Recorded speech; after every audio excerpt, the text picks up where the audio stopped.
सो hi everyone, स्वागत है आपका ई पाठशाला प्लेटफॉर्म में। एज यू नो कि आपके जो क्लास 12 की बायोलॉजी सीरीज़ चल रही थी, आपके 2 चैप्टर हो चुके हैं और नेक्स्ट चैप्टर जो हमारा होगा रिप्रोडक्टिव हेल्थ, आपने रिप्रोडक्शन इन ह्यूमन कर लिया होगा। होप सो कि आपने सारे लेक्चर देखे होंगे उसके। तो रिप्रोडक्टिव हेल्थ वाले चैप्टर में हम क्या क्या पढ़ रहे होंगे, बेसिकली जो भी आपकी रिप्रोडक्टिव हेल्थ से प्रॉब्लम्स रिलेटेड प्रॉब्लम होंगी, स्ट्रैटेजीज़ होंगी, वो हम इसमें पढ़ रहे होंगे।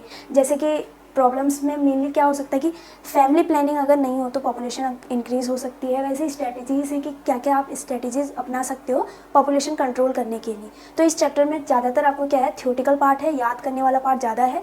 सबसे पहले यहाँ पे अगर हम स्टार्ट करते हैं, रिप्रोडक्टिव हेल्थ क्या होती है, इसकी डेफिनेशन क्या होती है। अगर आप एनसीईआरटी की लाइन्स पे जाओगे ना, तो एनसीईआरटी लाइन्स के अकॉर्डिंग जो जो चीज़ें मेंशन है इसमें, अगर आपके क्वेश्चन आता है कि रिप्रोडक्टिव हेल्थ क्या होती है एक ह्यूमन बीइंग की, तो उसमें आपको ये पूरा जो यहाँ पे डेफिनेशन देखने को मिलेगी वो आपको मेंशन करनी पड़ेगी। ठीक है, सबसे पहले यहाँ पे लिखा है according to the world health organisation, मतलब वर्ल्ड हेल्थ ऑर्गेनाइजेशन मतलब WHO के अकॉर्डिंग क्या होते हैं, reproductive health means a total well being in all expect of reproduction, that is physical, emotional and behavioural and social. तो जो ये आपकी डेफिनेशन है ये हर जगह लागू होगी, किसके लिए, आपके रिप्रोडक्टिव हेल्थ के लिए। कि रिप्रोडक्टिव हेल्थ में क्या होना चाहिए, वेल बीइंग होना चाहिए हर एक्सपेक्ट में, फिजिकली भी, इमोशनली भी, बिहेवियरली और सोशली भी। Therefore a society with people having a physical and functionally normal reproductive organ and normal emotion and behaviour interaction among them in all sex related expect might be called reproductively healthy. ठीक है, तो यहाँ पे क्या बोल रहा है कि अगर एक पर्सन है, रिप्रोडक्टिव ऑर्गन सही है, नॉर्मल उसका इमोशनल एंड बिहेवियरल इंटरेक्शन रहता है और सेक्स रिलेटेड एक्सपेक्ट में, तो उसको हम रिप्रोडक्टिवली क्या बोल सकते हैं, हेल्थी बोल सकते हैं। तो अगर क्वेश्चन बन के आता है या फिर MCQ बेस्ड में आता है ना, तो अगर ये चारों ऑप्शन दिख रहे हैं, फिजिकली, इमोशनली, बिहेवियरली और सोशली, तो वहाँ पे आप उस वाले ऑप्शन पे टिक कर दोगे। तो ये वाली डेफिनेशन आपको ज़रूर से नोट करनी है अपनी कॉपी में, कि अगर रिप्रोडक्टिव हेल्थी पर्सन को डिफाइन करने के लिए आ जाएगा तो आप ये चीज़ें लिख सकते हो। उसके बाद next, reproductive health and problem and strategies. तो यहाँ पे ना कुछ डेट या कुछ आपके ईयर्स मेंशन होंगे जो आपको नोट करने हैं। सबसे पहले, India was the amongst the first countries in the world to initiate action plan and programme at national level to attend total reproductive health as a social goal. मतलब कि reproductive health को बारे में या हेल्थ के बारे में जब किसी ने भी आवाज़ उठाई तो इंडिया सबसे पहले नंबर पे था। This programme called family planning were initiated in 1951। तो अगर कभी भी क्वेश्चन आए या MCQ बेस्ड क्वेश्चन आए कि फैमिली प्लानिंग कौन से सन में स्टार्ट हुई थी, 1951। उसके बाद अब 1951 में स्टार्ट हुआ तो वहाँ पे क्या हुआ होगा, साल दर साल क्या होगा, उसमें चेंजेस हुए होंगे, उसमें बताया गया होगा कि क्या क्या मतलब आपको चीज़ें जो है अपनानी है। उसके बाद यहाँ पे जो भी लिखा हुआ है ना, अभी मैं इसको आपको नोट्स के फॉर्म में दिखा रही हूँगी, तो वहाँ पे हम नोट्स में इसको कर रहे होंगे। उसके बाद population stabilisation and birth control, ये सब किसके फॉर्म में है कि कौन कौन सी प्रॉब्लम हो सकती है जब हम ध्यान नहीं देते ना चीज़ों का, तो उसको मैं नोट्स से करा होंगी आपको, तो आप नोट्स से उसको नोट डाउन कर सकते हो।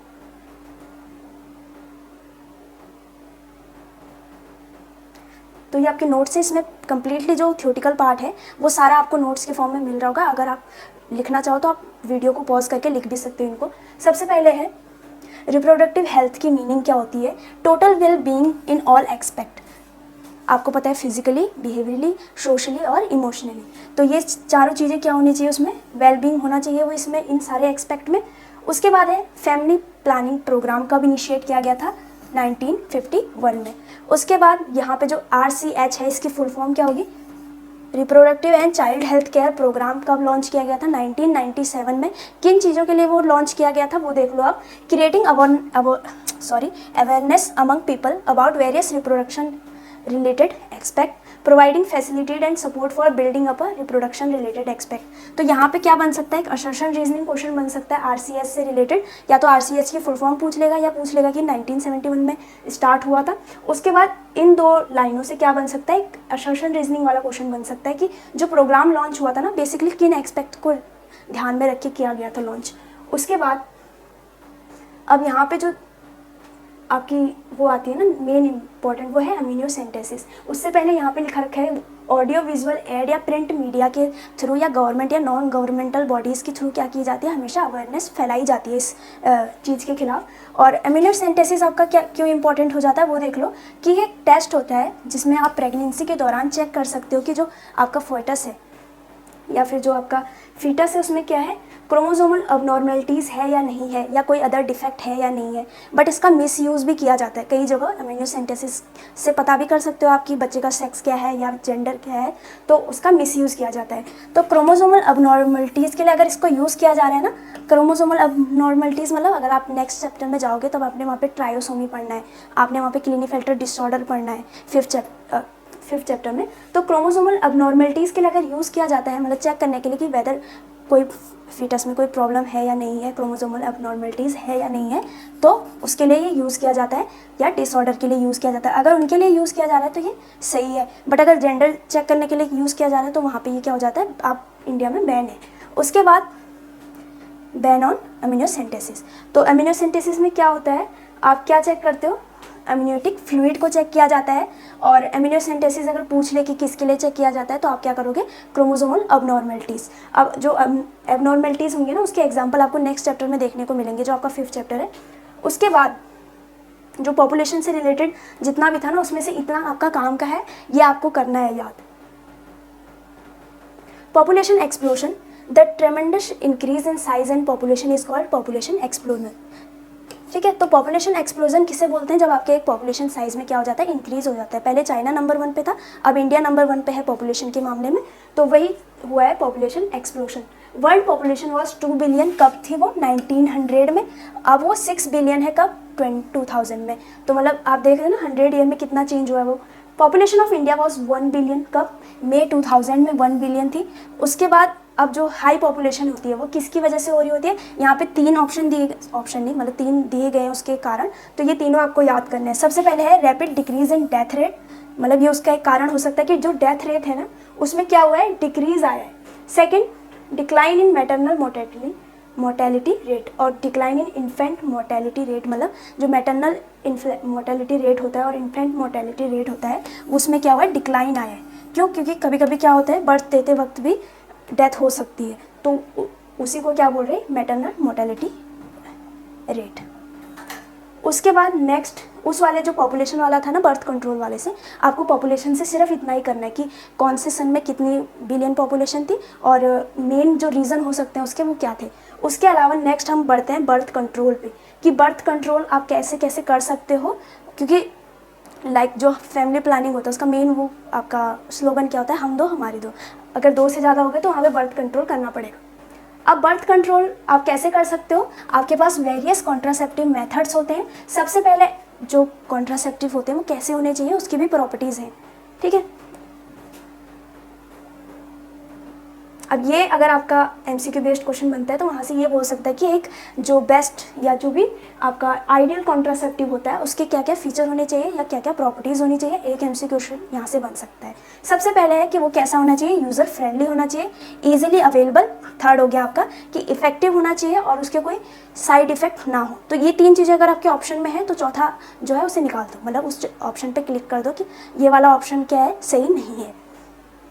अगर नॉट करेक्ट पूछा है तब, अगर इन तीनों में से एक ऑप्शन दे रखा है और बाकी अलग ऑप्शन दे रखे हैं, तब इन तीनों पे से जो दे रखा है उस पर क्लिक कर देना।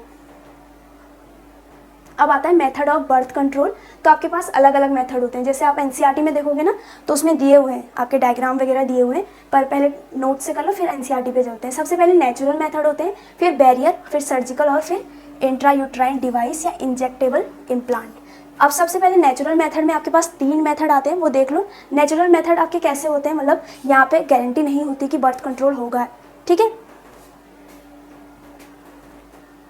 सबसे पहले है नेचुरल मेथड में आपके पास पीरियोडिक एब्सेंटीज।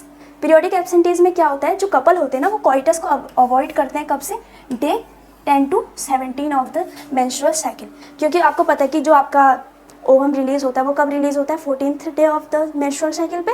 तो वो 10 से लेके 17 तक क्या करते हैं, कोइटस अवॉइड करते हैं, ताकि क्या ना हो सके, आपका जो फर्टिलाइजेशन है वो ना हो सके। उसके बाद है कोइटस इंटरप्ट्स।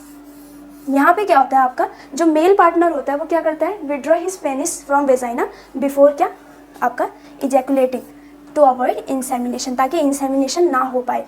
तीसरी चीज़ जो होती है नेचुरल मेथड आप अपना रहे हो, लैक्टेशनल अमीनोरिया। लैक्टेशनल अमीनोरिया में क्या होता है, बेसिकली जो आपका लैक्टेशन पीरियड होता है ना, उस टाइम पे क्या होता है, जो मदर बॉडी है वहाँ पे कोई भी ओवुलेशन नहीं होता। तो लैक्टेशन अमीनोरिया में आप क्या लिखोगे, या क्या समझ रहे हो इससे, कि जब लैक्टेशन पीरियड होता है मदर का, जब वो क्या कर रही होती है, अपने बेबी को फीड कर रही होती है, उस टाइम पे क्या नहीं होता, आपका ओव्यूलेशन नहीं होता। तो वो एक आपका क्या हो गया, नेचुरल मेथड हो गया। उसके बाद ये तीनों अगर समझ आ गए होंगे तो नेक्स्ट पे बढ़ेंगे। सबसे पहले मतलब इन तीनों को क्लियर कर लो कि पीरियोडिक एब्सेंटीज में कब वो अवॉइड करते हैं, 10 to 17 days of menstrual cycle, फिर आपका कोइटस इंटरप्ट और लैक्टेशनल अमीनोरिया। अब आता है बैरियल मेथड, और बैरियल मेथड से ही आपके क्वेश्चन बन सकते हैं। सबसे पहले आता है condom. These are barrier made of thin rubber या लेटेक्स सीट, तो पेनिस को कवर करने के लिए, एंड वेजाइना इन फीमेल। तो यहाँ से क्वेश्चन बन सकता है कि कौन से जो बैरियर है मेथड है वो मेल या फीमेल दोनों यूज़ कर सकते हैं, या कुछ ऐसे मेथड मतलब जो बैरियर है वो सिर्फ फीमेल यूज़ कर सकती है, यहाँ से क्वेश्चन बन सकता है। तो कॉन्डम्स दोनों यूज़ कर सकते हैं।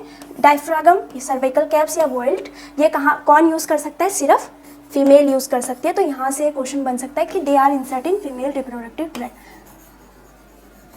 तो एनसीईआरटी के अकॉर्डिंग तो ओनली फीमेल लिखा है, तो आप सिर्फ ये याद रखोगे कि जो कॉन्डम है वो दोनों यूज़ कर सकते हैं, पर जो डायफ्रागम है या सर्विकल कैप्स या वोल्स है वो कौन यूज़ कर सकता है, ओनली फीमेल। तो एक क्वेश्चन यहाँ से बन सकता है आपका। उसके बाद इंट्रायूट्राइन डिवाइसेस जो है ये आपका सीबीएसई बोर्ड में एक्सप्लेन करने के लिए आ सकता है, और अगर आपको इंट्रेंस वगैरह दोगे, सीयूईटी वगैरह दोगे, आपके इंट्रेंस में क्या हो सकता है, यहाँ पे से जो मैच द फॉलोइंग वाले क्वेश्चन बन सकते हैं ना, कि अगर ये हार्मोन रिलीजिंग है या कॉपर रिलीजिंग है या नॉन मेडिएट आयोडीज है, वो क्वेश्चन बन सकता है यहाँ से। सबसे पहले देखो इंट्रायूट्राइन डिवाइसेस क्या होते हैं, ये वेजाइना में इंसर्ट किए जाते हैं, किसकी हेल्प से, डॉक्टर की हेल्प से। उसके बाद नॉन मेडिएटेड आयोडीज में आपके पास क्या होंगे, लिप्स लोप, इसका एक एग्जांपल हो जाएगा। बट ये क्या करते हैं, फेगोसाइटिक होते हैं, किसके लिए, स्पर्म को। अगर यूट्रस में स्पर्म आया तो उसको क्या कर देंगे, फेगोसाइटिक मतलब उसको मार देंगे, ठीक है। तो नॉन मेडिएटेड आयोडीज का ये काम होगा। उसके बाद है copper releasing IUDs. Copper releasing IUDs क्या करेंगी, फेगोसाइटिक तो होंगी, उसके बाद ये क्या करती हैं, सप्रेस द मोबिलिटी, मतलब जो स्पर्म की मोबिलिटी है उसको सप्रेस कर देती हैं। तो अगर डिफरेंस करने को आए तो कॉपर रिलीजिंग वालों का एक एक्स्ट्रा काम हो जाएगा, क्या करेंगे, ये उसकी मोबिलिटी को सप्रेस कर देंगे। तो कॉपर टी, कॉपर 7 और मल्टीलॉइड 375, इसका अलग मतलब वो 3 एग्जाम्पल दिए हैं आपको। तो कॉपर रिलीजिंग की मेन प्रॉपर्टी याद रखना कि ये क्या करेगा, स्पर्म की मोबिलिटी को क्या करेगा, सप्रेस कर देगा। उसके बाद हार्मोन रिलीजिंग आयोडीज में क्या होगा, these make uterus unsuitable for implantation and cervix hostile to sperm. मतलब ये क्या करते हैं, यूट्रस को अनसुटेबल कर देंगे ताकि वहाँ पे स्पर्म आ ही ना सके या इम्प्लांटेशन हो ही ना सके आपका। तो इसमें भी इसके प्रोजेस्ट्रॉन, एक मिनट, प्रोजेस्टासस्ट एंड LNG-20। तो ये आपके क्या हो जाएंगे, इसके 2 एग्जाम्पल हो जाएंगे। मेनली यहाँ से क्वेश्चन कैसे आ सकता है, आपके तीनों एक साइड लिख देंगे, नॉन मेडिएटेड, कॉपर रिलीजिंग या फिर आपका ये हार्मोन रिलीजिंग। साइड में इनके जो एग्जाम्पल है ना वो लिख के दे देंगे, उनमें से आपको मैच द फॉलोइंग करने वाला क्वेश्चन आएगा बस। तो एक बार चेक कर लेना कि आपने एग्जाम्पल याद कर रखे नहीं कर रखे। उसके बाद ओरल कॉन्ट्रासेप्टिव में आपके पास एक इम्पॉर्टेंट क्वेश्चन यहीं से बन सकता है, जो आपके बोर्ड्स में है ना, सहेली से इम्पॉर्टेंट क्वेश्चन बन सकता है कि सहेली कैसे यूज़फुल है, इसके हार्मफुल इफेक्ट हैं या नहीं है। तो ओरल कॉन्ट्रासेप्टिव में क्या होता है वो देख लो। सबसे पहले it involve Uptake of hormonal preparation of either progesterone और प्रोजेस्ट्रॉन एस्ट्रोजन। मतलब कि आपने क्या लेना है, ओरली लेना है क्या, प्रोजेस्ट्रॉन या प्रोजेस्ट्रॉन एस्ट्रोजन, मतलब कॉम्बिनेशन में भी हो सकते हैं इन द फॉर्म ऑफ पिल्स। अब यहाँ पे जो सहेली है, सहेली क्या है, एक ओरल कॉन्ट्रासेप्टिव है जो फीमेल के लिए बनाई गई है, जिसमें क्या होता है, नॉन स्टेरॉइडल प्रिपरेशन की जाती है। और ये कहाँ पे डेवलप हुई थी, central drug research institute CDRI इन लखनऊ। तो सहेली से रिलेटेड ना आपके NCERT में भी 1-2 लाइनें दी हुई है, अभी वो भी देखेंगे, क्योंकि एग्जाम में जब लिखने के लिए आएगा तो आप इतना तो लिख लोगे कि ये क्या है, ओरल कॉन्ट्रासेप्टिव है फीमेल के लिए और नॉन स्टेरॉइडल प्रिपरेशन है, कहाँ पे डेवलप हुआ था, CDRI क्या, central drug research institute Lucknow में। बट उसके अलावा भी उसमें 1-2 चीज़ें दी गई हैं कि कितने इंटरवल के बाद लेनी चाहिए, ठीक है। तो वो भी हम अभी NCERT से देखेंगे। उसके बाद आता है सर्जिकल मेथड, जो आपने 9th या 10th में पढ़ लिया होगा, वैसेक्टोमी और आई थिंक यहाँ पे दिया होगा, ये रहा। सबसे पहले मेल्स में अगर आप क्या रिमूव करते हो, वास्ट डिफरेंस को रिमूव करते हो या उसको रिमूव करके टाइड अप कर देते हो तो उसको हम वैसेक्टोमी बोलेंगे। और फीमेल्स में क्या करेंगे हम, जो small part of fallopian tube होगा ना उसको काट के टाई कर देंगे, उसको ट्यूबेक्टोमी बोलते हैं। बस वैसेक्टोमी और ट्यूबेक्टोमी। तो सर्जिकल रिमूवल में आपके पास या सर्जिकल मेथड में आपके पास क्या आ जाएगा, ट्यूबेक्टोमी और वैसेक्टोमी। और उसके अलावा आपके पास क्या क्या मेथड थे, ओरल कॉन्ट्रासेप्टिव, ओरल्स में आपके पास पिल्स आ गई, उसमें आपके पास एक एग्जाम्पल आ गया सहेली का। उसके बाद इंट्रायूट्राइन डिवाइसेस, मतलब जो यूट्रस के अंदर डाले जाते हैं, पर आप वेजाइना लिखना, ठीक है। Mediated copper releasing, hormone releasing, उसके अलावा बैरियर मेथड था, और सबसे पहले था नेचुरल मेथड। नेचुरल मेथड में आपके पास कौन कौन से मेथड थे? सबसे पहले पीरियोडिक एब्सेंटीज, फिर कोइटस इंटरप्ट, तीसरा हो गया आपके पास लैक्टेशनल अमीनोरिया। सेकंड बैरियर मेथड में आपको पता है कि जो कॉन्डम्स है और डायफ्राम सर्वाइकल कैप्स हैं, कौन मेल या फीमेल दोनों यूज़ कर सकते हैं, कौन ओनली फीमेल यूज़ कर सकते हैं, एक क्वेश्चन यहाँ से बन सकता है। उसके बाद इंट्रायूट्राइन डिवाइसेज में पढ़ लिया हमने। Next medical termination of pregnancy. तो ये वाला आपने, अगर जो आपका फर्स्ट चैप्टर मतलब सॉरी ह्यूमन रिप्रोडक्शन वाला चैप्टर था, उसमें ट्राइमेस्टर था, मैंने जब एक्सप्लेन किया था ट्राइमेस्टर क्या होता है। तो यहाँ पे अगर मेडिकल टर्मिनेशन करवाना चाहते हो, मतलब कोई नहीं चाहता कि वो प्रेगनेंसी कंटिन्यू करे, तो वो कब तक करवा सकती है मेडिकली, वो इसमें एक्सप्लेन किया गया है। It is defined as international और वॉलंटरी टर्मिनेशन हाँ of pregnancy before full term. मतलब फुल टर्म कितना होता है? 9 मंथ से पहले अगर आप करवाना चाहते हो, या आप क्या करना चाहते हो, अबॉर्शन बोल सकते हो। तो ये इंडिया ने क्या करा था, MTP जो मेडिकल टर्मिनेशन ऑफ प्रेगनेंसी, इसका फुल फॉर्म हो जाएगा, कि इंडिया ने लीगलाइज किया था 1997 में अंडर स्ट्रिक्ट आपके कंडीशन में। आप कब तक करवा सकते हो इसको, मतलब आप करवा तो सकते हो, बट ये सेफ कब तक हो सकता है? फर्स्ट ट्राइमेस्टर मतलब आपका फर्स्ट 3 मंथ तक, क्योंकि आपका 1 मंथ 4 हफ्ते का होता है, तो 12 मतलब 3 महीने तक आप क्या करवा सकते हो, अपना MTP करवा सकते हो, ठीक है। तब तक वो क्या हो सकता है, सेफ हो सकता है। उसके बाद अगर करवाना चाहते हो तो एक हद तक क्या होगा, अनसेफ। तो अभी तो आपको इतना ही करना है, मेडिकल टर्मिनेशन ऑफ प्रेगनेंसी के तक ही करना है। उसके बाद आपको ये याद करने हैं। अब हम NCERT पे चलते हैं।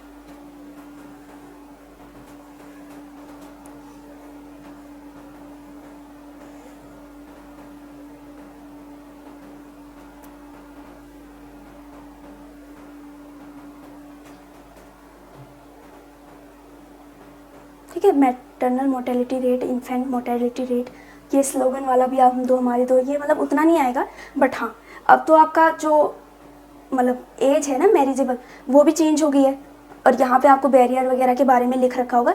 अब हमें मेनली क्या देखना है कि सहेली के बारे में इसमें क्या क्या लिख रखा है, क्योंकि ओरल कॉन्ट्रासेप्टिव पिल्स मतलब आपको क्या होना चाहिए, एक इंटरवल के बाद जो होना चाहिए लेना चाहिए वो, तो वो कब तक ले सकते हो वो देखना है इसमें। सबसे पहले oral administration of small doses either progestogen and estrogen combination is another contraceptive method. मतलब वही बता रहा है कि हाँ पिल्स के फॉर्म में फीमेल ले सकती हैं कॉन्ट्रासेप्टिव को। They are used in the form of tablet and hence are popularly known as pills. जो पिल्स होती हैं वो for a period of 21 days के लिए ली जाती हैं। उसके बाद यहाँ पे आपके पास लिया होगा सहेली के बारे में,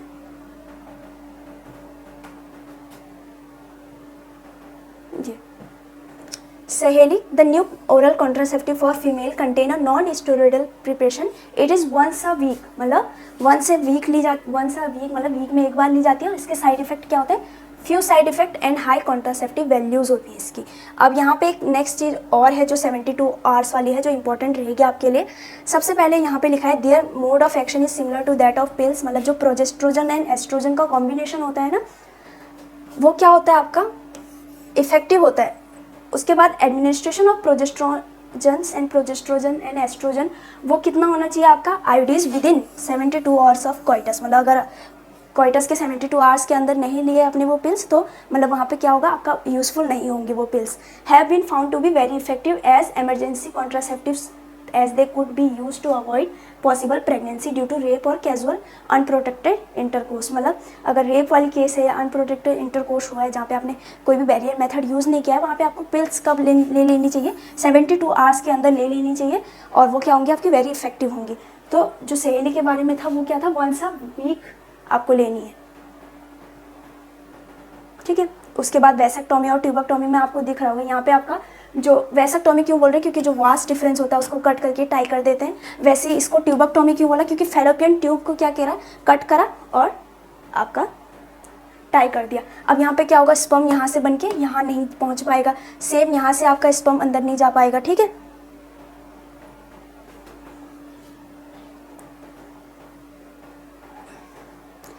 उसके बाद मेडिकल टर्मिनेशन ऑफ प्रेगनेंसी क्या था, इसमें पहले क्या हुआ था आपका, एक बार मतलब इसको कम्प्लीटली क्या कर दिया था, बंद कर दिया था, बट दोबारा इंडिया में स्टार्ट हुआ था 1971 विद सम स्ट्रिक्ट कंडीशन के साथ। वो क्या कर दिया गया था, स्टार्ट कर दिया गया था। उसके बाद है YMTP मतलब मेडिकल टर्मिनेशन ऑफ प्रेगनेंसी क्यों होनी चाहिए, क्योंकि अगर अनप्रोडक्टिव इंटरकोर्स हुआ है या फेलियर हुआ है कॉन्ट्रासेप्टिव यूज ड्यूरिंग आपका कोइटस या रेप्स, तो उस टाइम पे आपका एमटीपी क्या होना चाहिए, ज़रूरी होना चाहिए।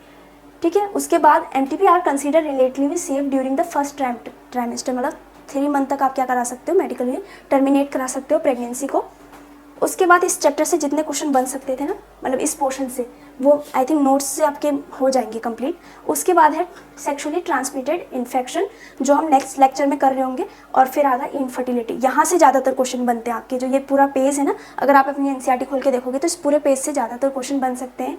उसके बाद जो सेक्सुअली ट्रांसमिटेड डिजीज़ वाला पोर्शन था, उसमें से आपको ये बस डिजीज़ याद करनी है कि कौन इन्फेक्टेड होती है, कौन फैलती हैं, कौन नहीं फैलती हैं, बस।